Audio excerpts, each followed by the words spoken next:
தமிழர்களின் number one choice Tamil matrimony. Summer வந்தாச்சு. What's your plan for this holiday?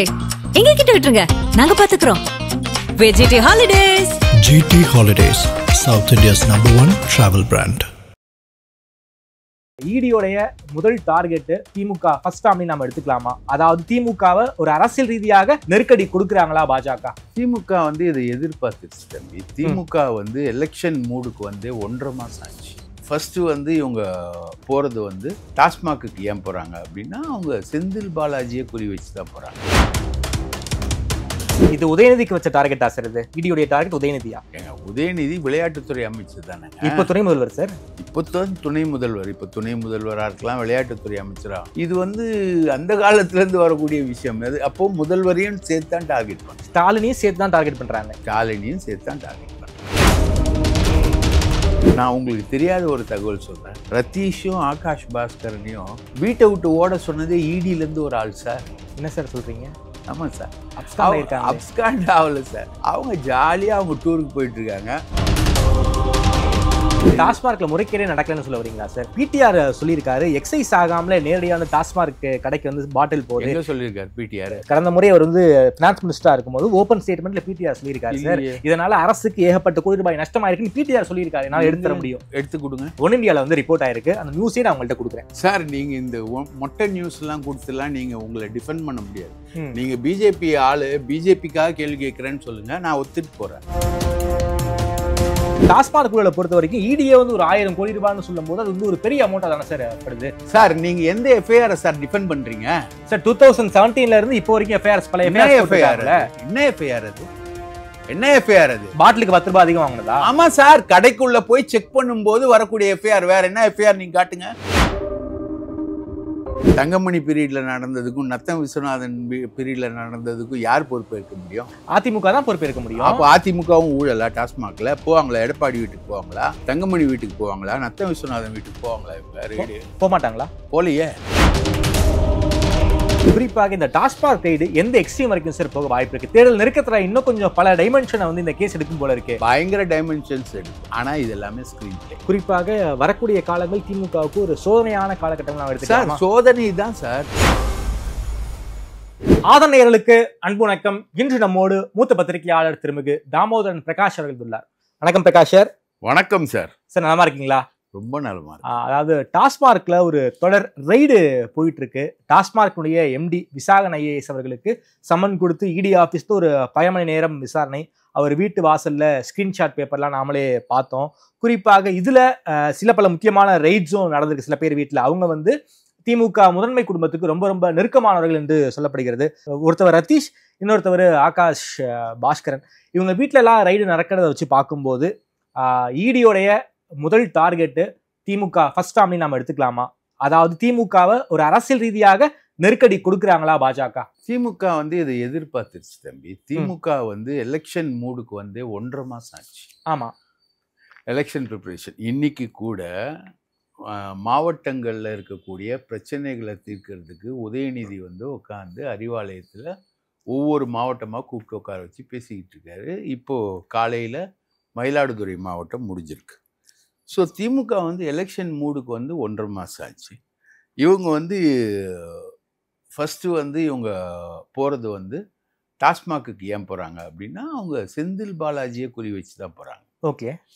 அவர் வந்து மந்திரி பதவியில் இருப்பாரா, நீடிப்பாரா, மாட்டாரா, நீடிப்பது சரியா அப்படின்ற கேள்விலாம் வந்து உச்ச நீதிமன்றத்தில் பெரிய விவாதத்துக்குள்ளாக இருக்கக்கூடிய சூழ்நிலையில தான் இவங்க வந்து டாஸ்மாக் பிரச்சனையை கை வைக்கிறாங்க. ஆமாம், டாஸ்மாக் பிரச்சனையில் கை வச்சுட்டு ஒரு 56 எஃப்ஐஆர், அது வந்து தங்கமணி வேலுமணி காலத்திலிருந்து போடப்பட்ட ஒரு 56 எஃப்ஐஆர். 56 எஃப்ஐஆரும் என்னன்னா 10 ரூபாய் அதிகமாக வாங்கினது தான் எஃப்ஐஆர்.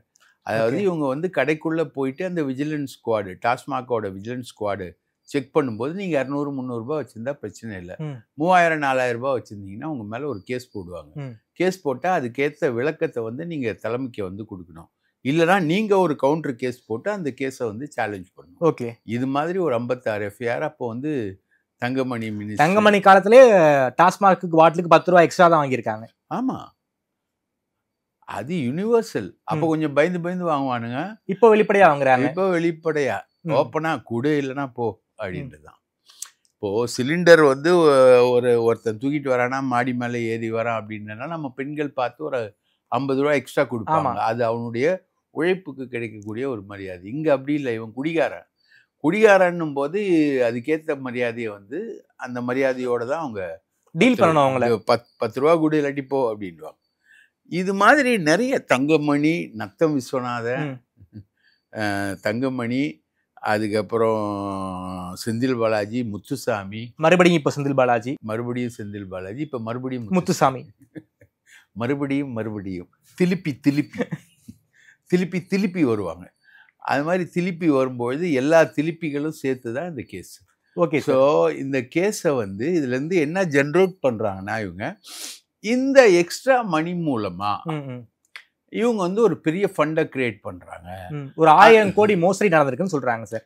அந்த ஃபண்டு வந்து நாட் ஒன்லி இந்த எக்ஸ்ட்ரா மணி மட்டும் கிடையாது, பாட்டில்களை வந்து நேரடியாக கடைகளுக்கு விற்பனை செய்வது அப்படின்ற மாதிரி ஒரு அலிகேஷனை கிரியேட் பண்ணி எக்ஸைஸ் வயலேஷன்ஸ் மூலமாக ஒரு 1000 கோடியை கிரியேட் பண்ணி அந்த 1000 கோடியை வந்து திமுக தலைமை கழகத்துக்கு கொடுத்து திமுக தலைமை கழகம் வந்து அதை வச்சு தேர்தலை சந்திக்கிறது நடந்து முடிந்த நாடாளுமன்ற தேர்தல் இப்படி இவங்களாம் சந்திச்சாங்க. ஓகே.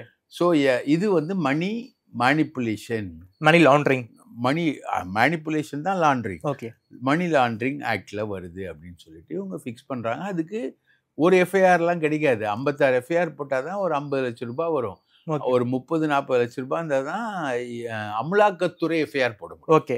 இசிஐஆர். அதனால அவங்க அந்த மாதிரி வழக்கு போட்டு வராங்க. இது வந்து ஜஸ்ட் அவங்க என்ன சொல்றாங்க, ஜஸ்ட் இன் பேரலல் வித் டெல்லியோட மதுபான ஊழல் வழக்கில் மணிஷ் சிசோடியா, அரவிந்த் கெஜ்ரிவால் இவங்கெல்லாம் உள்ள போன மாதிரி உதயநிதி ஸ்டாலின் இவங்களெல்லாம் வந்து நாங்கள் சிறைக்கு அனுப்புவோம் அப்படின்னு உங்க டார்கெட். அப்போ இது வந்து 1.5 மாசத்துக்கு முன்னாடியே இதை எக்ஸ்பெக்ட் பண்ண திமுக. இது உதயநிதிக்கு வச்ச டார்கெட்டா சார்? இது டார்கெட் உதயநிதியா? இடியோடைய டார்கெட் உதயநிதியா? Not only Udhayanidhi. உதயநிதி விளையாட்டுத்துறை அமைச்சர் தானேங்க. இப்போ துணை முதல்வர் சார். இப்போ துணை முதல்வராக இருக்கலாம், விளையாட்டுத்துறை அமைச்சரா. இது வந்து அந்த காலத்துல இருந்து வரக்கூடிய விஷயம். அது அப்போ முதல்வரையும் சேர்த்து தான் டார்கெட் பண்றாங்க, ஸ்டாலினையும் சேர்த்து தான் டார்கெட் பண்றாங்க. Okay. But DMK was ready. Face பண்றதுக்கு ரெடியா இருக்காங்க. அதெல்லாம் ஃபேஸ் பண்ண அவங்க தயாரா தான். ஸோ நீங்க வந்து என்னன்னா, இந்த மணி லாண்டரிங் ஆக்டில் நீங்கள் இஷ்டத்துக்கு உங்கள் கற்பனை கதைகளை சொல்லிக்கலாம்.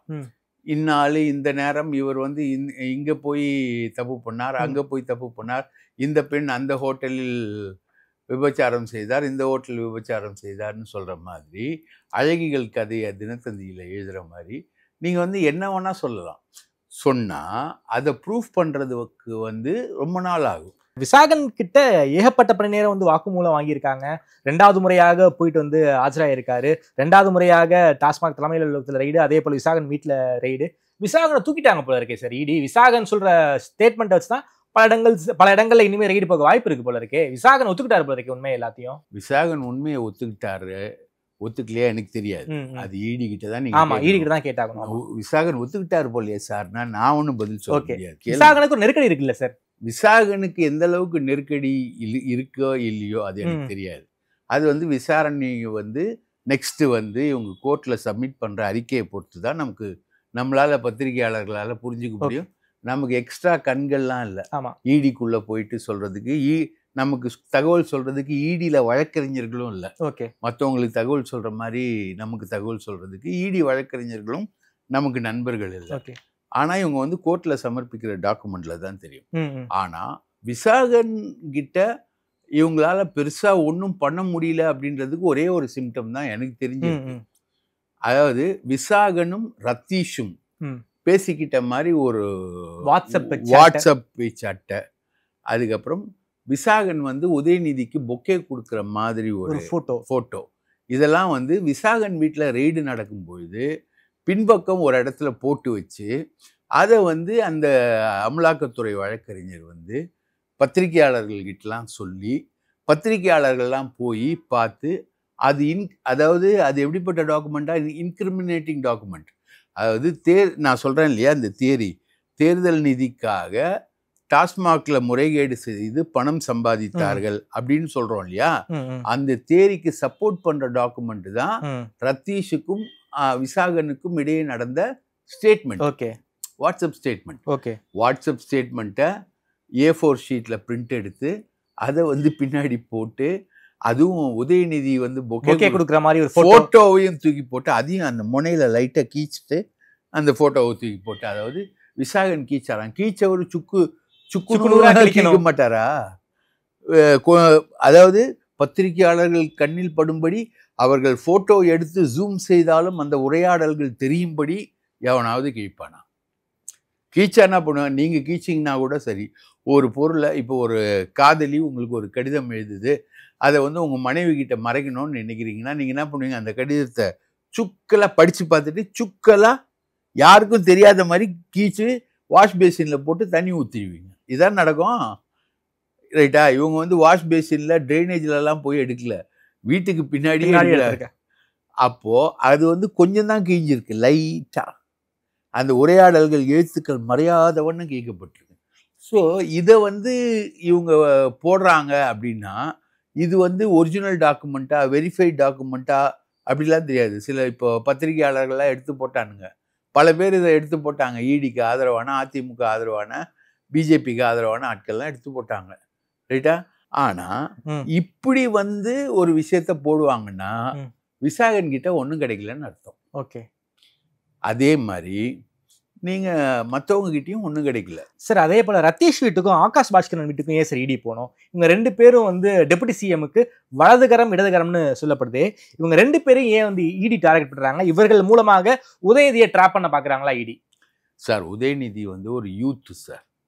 இப்போ எங்களை மாதிரி வயசான ஆள் இல்லை, யூத். ஆமா, அவரை சுற்றி யூத்து தான் இருப்பாங்க. ரத்தீஷும் யூத்து, ஆகாஷ் பாஸ்கரனும் யூத்து. ஓகே, அவங்க ஃப்ரெண்ட்ஷிப்பு, அந்த விஷயங்கள். அஃப்கோர்ஸ் ரத்தீஷ் வந்து ரொம்ப பவர்ஃபுல்லாக இருந்தார். அவர் அதிகாரிகள் நியமிக்கிறதெல்லாம் ரெக்கமெண்ட் பண்ணார். அவங்க அண்ணன் சர்வேஷ் வந்து ஒரு ஐபிஎஸ் ஆஃபீஸரு, ஐபியுடைய உளவுத்துறையில் இருக்கக்கூடிய ஒரு ஆள். இவங்க ஏற்கனவே சிஎம் வந்து கார்பரேஷனில் மேயராக இருக்கும்போது வேளச்சேரியில் குடியிருந்தார். அப்போ பக்கத்து வீட்டில் இவங்க இருந்தாங்க. அதுலேருந்து நட்பு வந்து அதுக்கப்புறம் இப்போது ரத்தீஷ் வந்து ஒரு பெரிய வீடு ஒன்று கட்டுறாரு ஓஎம்ஆரில். இப்போ பல பிரம்மாண்டமான கோடீஸ்வரன் ஆயிட்டாரு. ஆகாஷும் பல படங்கள் எடுக்கிறாரு. குறுகிய காலத்துல 500 கோடிக்கு படம் எடுக்கிறாருங்க ஒரு குற்றச்சாட்டு இருக்குல்ல சார்? அந்த மாதிரிலாம் குற்றச்சாட்டுகள் இருக்கு அவங்க மேல. நான் அதெல்லாம் மறுக்கல, அது எனக்கு தெரியாது. ஆனா அந்த குற்றச்சாட்டுகள் எல்லாமே இருக்கு. ஓகே. ஆனா நான் உங்களுக்கு தெரியாத ஒரு தகவல் சொல்றேன். ரத்தீஷும் ஆகாஷ் பாஸ்கரனையும் வீட்டை விட்டு ஓட சொன்னதே இடியிலேருந்து ஒரு ஆள் சார். என்ன சார் சொல்றீங்க? ஆமாம் சார், அப்ஸ்காண்ட் ஆகல சார். அவங்க ஜாலியாக அவங்க டூருக்கு போயிட்டு இருக்காங்க. ரத்தீஷ் வந்து டூருக்கு போகிறது உலகத்துக்கே தெரியும். அவரும் நம்ம கல்வித்துறை அமைச்சர் இருக்காங்க அன்பில் மகேஷ், அவங்க எல்லாமே வந்து ஒன்றுக்குள்ளே ஒன்று, எல்லாமே உதயநிதியோட செட்டு. இவங்க சொல்லி தான் அவங்க எல்லாம் வெளியில் போனாங்கன்ற ஒரு தகவலும் இருக்குது சார் திமுக சைட்லேருந்து. So my contention is DMK is ready to face it. இவங்க அடுத்தது என்ன திரைக்கதை எழுதி உதயநிதி பக்கம் போனோம், என்ன திரைக்கதை எழுதி ஸ்டாலின் பக்கம் இதை கொண்டு போனோம் அப்படின்றது வந்து இவங்க ரிவீல் பண்ணக்கூடிய நெக்ஸ்ட் லெவல் டாக்குமெண்ட்ஸ்லேருந்து தான் வருது. ஸோ நெக்ஸ்ட் லெவல் டாக்குமெண்ட்டை இவங்க ப்ரிப்பேர் பண்ண முடியும், இவங்களால ப்ரிப்பேர் பண்ண முடியும். இவங்க நினச்சா ஒருத்தரை வந்து குற்றவாளி ஆக்க முடியும், ஒரு நினச்சா குற்றவாளி இல்லைன்னு ஆக்க முடியும். அஜித் பவாரை குற்றவாளின்னு 45,000 கோடிக்கு நரேந்திர மோடியால் சொல்ல முடியும். அஜித் பவார் குற்றவாளி இல்லைன்னு அவர் டெப்டி சீஃப் மினிஸ்டர் டு மகாராஷ்டிராவும் அந்த பிஜேபி வாஷிங் மிஷினில் போட்டு இவங்களால கொண்டு வரவும் முடியும். எனிதிங் இஸ் இது வந்து நீங்கள் உண்மையிலே சொல்லப்போனால் இப்போ 91-96 வந்து லண்டனில் ஹோட்டல் வாங்கினார் டிடிவி தினகரன். சசிகலா மேலே வந்து வருமானத்துக்கு அதிகமான சொத்து சேர்ப்பு வழக்கு, foreign exchange regulation act, ஃபெரா, FEMA, coffee போசா, சோஃபம் போசா இவ்வளோ வந்துச்சு. அப்போது இவங்களோட சொத்துக்கள் எல்லாமே காசு எல்லாமே ஃபாரினுக்கு போச்சுன்றது தெளிவாக இருந்தது. ஓகே, அந்த மாதிரி ஒரு தெளிவான ப்ரூஃப் அடிப்படையில் அப்போது நிதியமைச்சர் வந்து சிதம்பரம் அந்த மாதிரி ஒரு தெளிவான ப்ரூஃப் அடிப்படையில் நடைபெறக்கூடிய சர்ச் இல்லை இது. ஓகே, இது வந்து பொலிட்டிக்கல் சர்ச். பொலிட்டிக்கலாக கதை கட்டி இடியை வச்சு இவங்களெல்லாம் சிறைப்படுத்தி திமுகவுடைய எலெக்ஷன் ப்ரிப்பரேஷனை வந்து காலி பண்ணும், திமுகவுக்கு ஃபண்டு வரதை காலி பண்ணுன்றதுக்காக இடி கன்ஸ்ட்ரக்ட் பண்ணக்கூடிய கதைகள் தான் இவை. அந்த ரெய்டுகள் தான் இப்போ நீங்க சொல்ற மாதிரி. டாஸ்மார்க்ல முறைகேடே நடக்கலன்னு சொல்ல வரீங்களா சார்? பிடிஆர் சொல்லியிருக்காரு எக்ஸைஸ் ஆகாமல நேரடியாக வந்து டாஸ்மார்க் கடைக்கு வந்து பாட்டில் போகுது. எங்க சொல்லியிருக்காரு பிடிஆர்? கடந்த முறை அவர் வந்து பினான்ஸ் மினிஸ்டரா இருக்கும்போது ஓப்பன் ஸ்டேட்மெண்ட்ல பிடிஆர் சொல்லியிருக்காரு சார், இதனால அரசுக்கு ஏகப்பட்ட கோடி ரூபாய் நஷ்டமாயிருக்குன்னு பிடிஆர் சொல்லியிருக்காரு. என்னால எடுத்து தர முடியும், எடுத்து கொடுங்க சார். 2022 சொல்லியிருக்காரு சார், மதுபான விற்பனையில் சுமார் 50% கலால் வரி வருமானத்தை தமிழ்நாடு அரசு இழந்து வருவதாக நிதியமைச்சர் பிடிஆர் பழனிவேல் தியாகராஜன் சொல்லியிருப்பதாக இதுல வந்து ஒன் இந்தியால வந்து ரிப்போர்ட் ஆயிருக்கு. அந்த நியூஸே நான் உங்கள்கிட்ட கொடுக்குறேன் சார். நீங்க இந்த மொட்டை நியூஸ் எல்லாம் கொடுத்துலாம் நீங்க உங்களை டிஃபெண்ட் பண்ண முடியாது. நீங்க பிஜேபி ஆளு, பிஜேபிக்காக கேள்வி கேட்கிறேன்னு சொல்லுங்க, நான் ஒத்துட்டு போறேன். இது மொட்டை நியூஸ், வேற என்ன சப்ஸ்டான்ஷியேட் பண்ணுங்க. இது வந்து கலால் வருமானத்தோட இழப்ப சொல்றாங்க. கலால் வருமானம் வந்து தமிழ்நாட்டுக்கு மட்டும் வரல. கலால் வருமானம் வந்து அங்க பாட்டில் உற்பத்தி ஆகிறது வந்து இந்தியா முழுக்க போகுது. சரி, ஒரு ஃபேக்ட்ரியில், ஒரு தமிழ்நாட்டில் ஃபேக்ட்ரியில் கலால் உற்பத்தி மூலமாக இழப்பு நடக்குதுன்னா அதை வந்து இவங்க அனுமதிக்கிறாங்க, கடைகளில் வந்து ரகசியமாக விற்பனை பண்ணுறாங்கன்னா, டாஸ்மாக் வந்து டெல்லி மாதிரி கிடையாது. டெல்லி ஃபுல்லாக ப்ரைவேட்டைஸ்டு. டெல்லி ஃபுல்லாக ப்ரைவேட்டைஸ்டு. ப்ரைவேட் மதுபான கடைகள் வந்து அங்கே இருக்குது. அங்கே வந்து என்ன வேணால் பண்ணலாம். தமிழ்நாட்டுக்குள்ளே நீங்கள் அந்த மாதிரி பண்ணவே முடியாது. ஏன்னா அண்ணா தொழிற்சங்கம் இருக்குது, சிஐடியு தொழிற்சங்கம் இருக்குது. அண்ணா தொழிற்சங்கம், சிஐடி தொழிற்சங்கம், மற்ற எதிர்கட்சிகளுடைய எல்லா தொழிற்சங்கமும் அதுக்குள்ள, சிபிஐ சிபிஎம் எல்லாரும் இருக்காங்க. நீங்க வந்து இந்த மாதிரி பாட்டில்ஸை வந்து நீங்க விற்க அலோவ் பண்ணீங்கன்னா அவங்க என்ன பண்ணுவாங்க தெரியுங்களா? பாண்டிச்சேரி சரக்கையும் ஆந்திரா சரக்கையும் அவங்க விற்பாங்க. விட்டா கல்வராயன் மலையிலேருந்து கள்ளச்சாராயத்தை பாட்டிலில் இறக்குமதி பண்ணி மெத்தனால போட்ட சரக்கை கூட அவங்க விற்பாங்க. அதுக்கு எல்லையே இல்லைங்க உங்களுக்கு. அந்த மாதிரி ஒரு ட்ரேடுக்குள்ள போனாங்கன்னா இவங்களுக்கே கணக்கு கிடைக்காது. யாருக்கு? டாஸ்மார்க் நிர்வாகத்துக்கே. டாஸ்மாக் நிர்வாகத்துக்கே கணக்கு வராது. சரி, அந்த மாதிரி அவங்க விஷயங்களை அரசாங்க ஊழியர்களை வச்சு. ஸோ எக்ஸைஸ்ல வந்து முறைகேடு பண்ண முடியாதுன்னு சொல்றீங்களா? எக்ஸைஸ்ல வந்து முறைகேடு பண்ண முடியாதுன்றது தான். இவங்க சொல்ற மாதிரி எக்ஸைஸ்ல முறைகேடு பண்ணி கள்ளத்தனமா மார்க்கெட்னு, அதான் எக்ஸைஸே பண்ணாம நேரடியாக கடைக்கு கொண்டு போக முடியாது. அங்க ஒரு எக்ஸைஸ் தாசில்தார் இருக்காரு ஒவ்வொரு ஃபேக்டரியிலையும். சரி, எக்ஸைஸ் தாசில்தார் இருக்காரு. அவரோட அப்ரூவலோட தான் பாட்டில் வெளியில வரணும். அது இல்லாம கடைக்குள்ள வந்தாலும் செக்கிங் அண்ட் ரெகுலேட்டரி அத்தாரிட்டி இருக்கு. அதுக்கப்புறம் பாருக்கு போறதுக்கு இருக்கு. பார்ல வந்து 30 ரூபா 40 ரூபா அதிகமா விற்கிறான். பார் வந்து நைட்டு ஃபுல்லா திறந்து இருக்கிறான். 24/7 திறந்து இருக்கிறான். 10 ரூபா பாட்டிலுக்கு வந்து கடையிலேயே, ரெகுலர் கடையிலேயே வாங்குறான். இதெல்லாம் நிறைய முறைகேடுகள். ஓகே, ரைட்டா? இப்போ ஒரு கம்பெனியை வந்து அலோவ் பண்றது, ஒரு கம்பெனிக்கு எஸ்என்ஜேன்னு வச்சுக்கோங்க, ஆமா, அதுக்கு ப்ரிஃபரன்ஸ் கொடுக்கறது, இன்னொரு கம்பெனியை அலோவ் பண்ணாம இருக்கிறது, அதுக்கு ப்ரிஃபரன்ஸ் கொடுக்காம இருக்கிறது. இப்போ ஜெயலலிதா ஆட்சி காலத்துல வந்து மிடாஸ் கோல்டன் டிஸ்டிலரிஸ்ல ப்ரொடியூஸ் ஆன சரக்கு தான் கடை ஃபுல்லாக இருக்கும். மிடாஸ் சரக்கு தான். மிடாஸ் யாருது? சசிகலா. அதில் தான் வந்து ஃபுல்லாக இருக்கும். ஜெயலலிதா பீரியடில் அது நடந்தது. அந்த மாதிரி பண்ணுறது. இப்போ வந்து டிஆர் பாலு ஃபேக்ட்ரியிலேருந்து ஃபுல்லாக அலோவ் பண்ணுறது, ஒரு ஃபேக்ட்ரியை தூக்குறது, ஒரு ஃபேக்ட்ரி இறக்குறது, அதெல்லாம் நடக்கும். ஆனால் அதெல்லாமே லீகலைஸ்டு ப்ராடக்டாக தான் வருமே தவிர அவங்க வந்து இல்லீகலாக ப்ரொடியூஸ் பண்ணி இல்லீகலாக அனுப்பி இல்லீகலாக விற்று அந்த மாதிரி ஒரு ட்ரேடுக்கான பாசிபிலிட்டி இல்லை. ஏன்னா விற்பனை செய்வது டெல்லிக்கும் தமிழ்நாட்டுக்கும் இருக்கிற வித்தியாசம் வந்து விற்பனை செய்வது இங்கு கவர்மெண்ட், அங்க பிரைவேட். டெல்லியில பிரைவேட், அங்க உங்களுக்கு பிரைவேட். பிரைவேட்னா பிரைவேட் கடைக்காரனை மேனேஜ் பண்ணா போதும். அவன் வைக்கிறது தான் சட்டம். ரைட்டா? கடைக்காரனுக்கு ஒர்க்கர் வந்து பிரைவேட்டு, அவனுக்கு தான் பைண்டு, அவன் இதுக்குள்ள வரமாட்டான். டிரான்ஸ்போர்ட் டாஸ்மார்க் வந்து சரக்கை வந்து ஃபேக்டரியில இருந்து கடைக்கு கொண்டு வராங்களே, அங்க ஊழல் நடந்திருக்கு வாய்ப்பு இல்லையா? வாய்ப்பு இருக்கு. நான் இல்லைன்னு சொல்லி இருக்கு. டாஸ்மார்க் ஊழலை பொறுத்த வரைக்கும் இடியே வந்து ஒரு 1000 கோடி ரூபாய்னு சொல்லும் போது அது வந்து ஒரு பெரிய அமௌண்டா தானே சார் படுது? சார் நீங்க எந்த எஃப்ஐஆர் சார் டிஃபெண்ட் பண்றீங்க?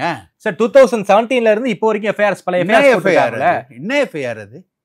என்ன எஃப்ஐஆர் அது? பாட்டிலுக்கு 10 ரூபாய் அதிகம் வாங்கினதா? ஆமா சார், கடைக்குள்ள போய் செக் பண்ணும்போது வரக்கூடிய எஃப்ஐஆர். வேற என்ன எஃப்ஐஆர் நீங்க காட்டுங்க.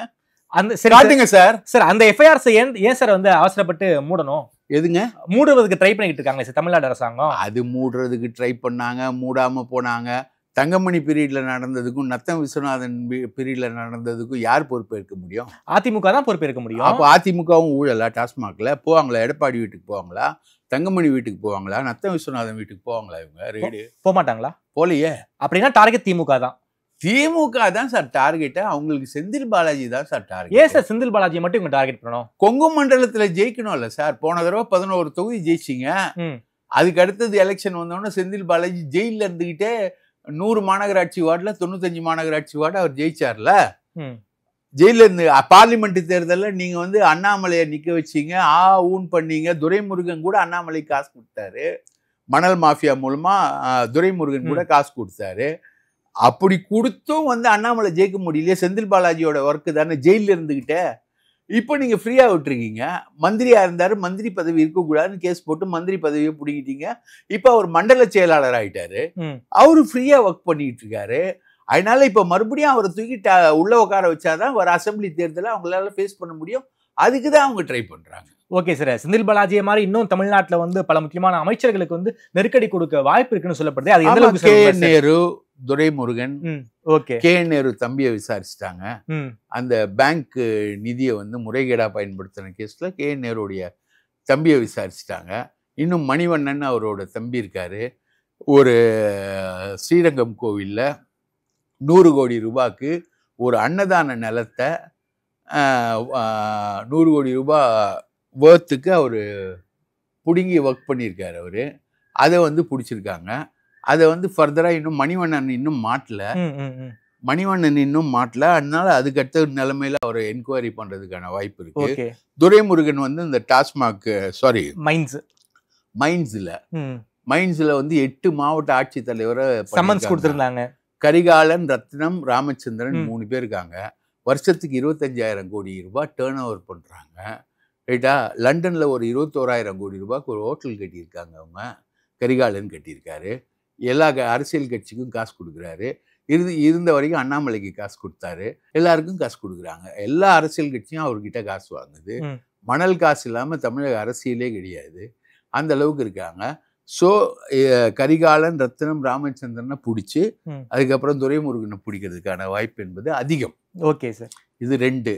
செந்தில் பாலாஜி, டாஸ்மாக் 3. ரைட்டுங்களா? இன்னும் ஒரு 2 அனிதா ராதாகிருஷ்ணன் ஆல்ரெடி கேஸ் இருக்கு. 4. இன்னும் ஒருத்தர் 2 பேரையோ முக்கியமான ஆட்களை பிடிக்கலாம். இப்போ ஏவா வேலுவை கூட அவங்க கை வைக்கலாம். மூர்த்தியை கை வைக்கலாம். பத்திரப்பதிவு துறையில மூர்த்தி, அவரை கூட கை வைக்கலாம். ரைட்டுங்களா? சக்கரபாணி இருக்காரு, அவரை கூட கை வைக்கலாம். யாரை வேணா கை வைக்கலாம் சார். ஸ்டாலினியே கை வைக்கலான்ற ஒரு ரீசனுக்கு வரும்போது அவங்க திமுகவை முடக்கிறதுக்கு ஒட்டுமொத்தமா திமுக வட்ட செயலாளரை கூட கை வைக்கலாம். இது வந்து எலெக்ஷன் ஸ்ட்ராட்டஜி சார். பிஜேபி அவங்க தேர்தலை சந்திக்கணும், தாமரை எப்படியாவது மலர வைக்கணும். உங்க பேரு தானே தாமரை, உங்களை எப்படியாவது மலர வைக்கணும் அப்படின்னு சொல்லிட்டு அவங்க முயற்சி பண்ணிக்கிட்டு இருக்காங்க. இந்த முயற்சி எந்த அளவுக்கு சார் வெற்றி கொடுக்க வாய்ப்பு? நீங்க ஆல்ரெடி மலர்ந்துட்டீங்கன்னு தெரியாது அவருக்கு. இந்த முயற்சி எல்லாம் வெற்றி பெறாது சார். அவங்களுக்கு 4 பேர் சட்டமன்றத்துல இருக்காங்களே சார். 4 பேரை வந்து ஒரு 40 பேர் ஆகணும்னு முயற்சி. அதுக்கு இன்னும் அதிமுகவும் பாஜகவுமே ஒண்ணுக்குள்ள ஒண்ணு சிங்க் ஆகல சார். ரைட்டா? ஓபிஎஸ் தேசிய ஜனநாயக கூட்டணியில இருக்காரா இல்லையான்னு எல்லாருக்குமே ஒரு சந்தேகமா இருக்கு. ஓபிஎஸ், சசிகலா, தினகரன் எல்லாமே சந்தேகமா இருக்கு. சோளிங்கருக்கு ஒரு வேட்பாளர் அவரை தனியாவே நிக்க வைக்கிறேன்னு அனௌன்ஸ் பண்றாரு டிடிவி தினகரன். ஸோ இந்த கூட்டணி இன்னும் சிங்க் ஆகல, டோட்டலா சிங்க் ஆகல. கூட்டணி வந்து எண்ணெயும் தண்ணீரும் போலதான் இருக்கு. ஸோ இது வந்து நீ இப்போ ஒரு பத்திரிகையாளர் சொன்னார், இதெல்லாம் சாதாரண கூட்டணியில தேமுதிக வரும், பாமக வரும், அதிமுக வரும், பாஜக வரும், இதெல்லாம் சாதாரண கூட்டணியில அப்படின்னு நடிச்சார் ஒருத்தர், ஒரு ஊடகவியலாளர். அந்த மாதிரிலாம் இது ஒன்றும் இல்லை, இது சிங்கே ஆகல டோட்டலா. Okay sir. குறிப்பாக இந்த டாஸ்மாக் ரைடு எந்த எக்ஸ்ட்ரீம் வரைக்கும் சார் போக வாய்ப்பு இருக்கு? தேர்தல் நெருக்கத்துல இன்னும் கொஞ்சம் பல டைமென்ஷனை வந்து இந்த கேஸ் எடுக்கும் போல இருக்கு. பயங்கர டைமென்ஷன்ஸ் எடுக்கும். ஆனா இது எல்லாமே screen play. Okay, screen play. இதை வந்து லீகலா வந்து இதுல வந்து டிஎம்கே சஃபர் ஆகும்.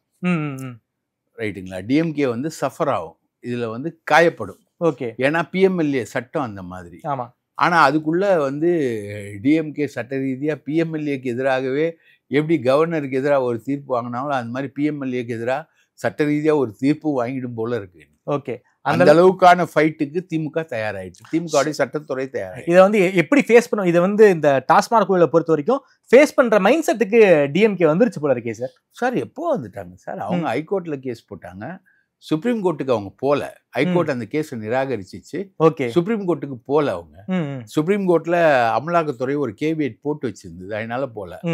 இப்போ வந்து மறுபடியும் இவங்க வந்து பாயறதை பார்த்தா அடுத்தது அவங்க சட்ட ரீதியான போராட்டங்களுக்கு போவாங்க. உதயநிதி கிட்டலாம் வந்தாங்கன்னா அவங்க சும்மாலாம் இருக்க மாட்டாங்க. ஓகே, பயங்கரமா ஃபைட் பண்ணுவாங்க, வாய்ஸ் பயங்கரமா இருக்கும். சார் ரித்தீஷ் அதே போல ஆகாஷ் பாஸ்கர் 2 பேர்கிட்ட நெருங்கினதே வந்து உதயநிதி கிட்ட நெருங்கின மாதிரி தான் சொல்லிட்டு இருக்காங்களே சார். அதுக்காக தான் சார் நெருங்குறாங்க. ஆனா ஒன்றும் கிடைக்கலையே. என்ன கிடைச்சது? இடி நெருங்கி 2 நாள் ஆச்சு. என்ன சொல்லிச்சு இடி இது வரைக்கும்? ஆகாஷ் பாஸ்கரன் வீட்டில் 65 கிலோ தங்கம் பிடிச்சாங்களா? ரத்தீஷ் வீடுல திறந்து தான் போயிட்டு இருக்காங்க, சீல்லாம் வச்சிருக்காங்க. ரத்தீஷ் வீட்டில் ரத்தீஷ் தொடர்பா ரத்தீஷுக்கும் விசாகனுக்கும் இருக்கக்கூடிய வாட்ஸ்அப் சாட்டுலாம் போட்டிங்கல்ல சார். குப்பத்தொட்டில் போட்டு மகாலிங்கம் பொன்னுசாமின்னு ஒரு ஜேர்னலிஸ்ட் கிட்ட சொல்லி அவரெல்லாம் போய் எடுத்து போட்டாங்கல்ல. ரைட்டு, அதெல்லாம் கரெக்டு. என்ன எடுத்தீங்க? விசாகன் வீட்டில் என்ன எடுத்தீங்க? விசாகன் கிட்ட ஏற்கனவே 2 நாள் டீடைன் பண்ணீங்க. அதுக்கப்புறம் அவங்க பொண்டாட்டியும் கூட்டின்னு வந்து உட்கார வச்சுக்கிட்டு அவங்க கிட்ட விசாரிக்காமலே அவங்கள திருப்பி அமிச்சு விசாகனை உள்ள உட்கார வச்சு விசாரிச்சு எல்லா வேலையும் பார்த்தீங்களா? என்ன எடுத்தீங்க? What is your outcome? இது வரைக்கும் இந்த டாஸ்மாக் ஊழல்ல 10 ரூபாய் வாங்கி எவ்வளவு போச்சு? ரைட்டா? டிரான்ஸ்போர்ட் டெண்டர்ல எவ்வளவு போச்சு?